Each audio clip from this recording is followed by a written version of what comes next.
అమ్మ క్లైమేట్, ఈ చెట్టు కింద, ఈ గొడుగు, ఇక్కడ ఈ సీనరీ బాగా కనిపిస్తుంది. ఏమంటారు? ఇప్పుడు ఈ గొడుగుకి డార్క్ బ్లూ కలర్ ఎట్లుందో అట్లా దానికి కూడా ఇంకేద్దాం. ఓకేనా? డెఫినెట్ గా నేనే కొనుకొస్తా మనీతో వేద్దాం. నువ్వు బ్రష్లు కొంచెం తీసుకురా. యోగా చేసుకుంటా, కొంచెం యోగా చేసుకుంటా. Shoe. A few moments later.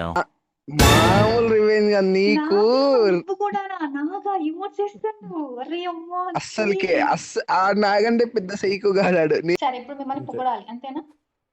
మంచిగా ఏదైనా మంచి నేమ్ తో గానీ ఏదన్నా మంచిగా రిక్వెస్ట్ అప్పుడు ఎంత బాట్ కావాలంటే ముగ్గురు బాట్ కావాలి. వేసి అసలు గేమ్ రాదు, ఏం రాదు. అసలు బాట్ మీద గేమ్ ఆడి బొక్క అసలు. రివైవ్ చేయడానికి రాదు, సర్వైవింగ్ రానికి రాదు, ఏం ఆడనికి రాదు. అసలు వేస్ట్. అసలు మీరు గేమ్ నేర్చుకొని వేస్ట్. అసలు రివైవ్ చేయమంటే ఇంత చేస్తున్నారు చూసినారా? చి ఇప్పుడు రివైవ్ ఇచ్చావునిగా నిజంగా నేను ఎంత నువ్వు ఆఫ్లైన్ వెళ్ళిపోయావు అనుకున్నా. నీ వాయిస్ వినబడలా గేమ్ లో. నాకు కనిపించలే అసలు. యాక్చువల్లీ మనం 3 మెంబర్స్ కనిపి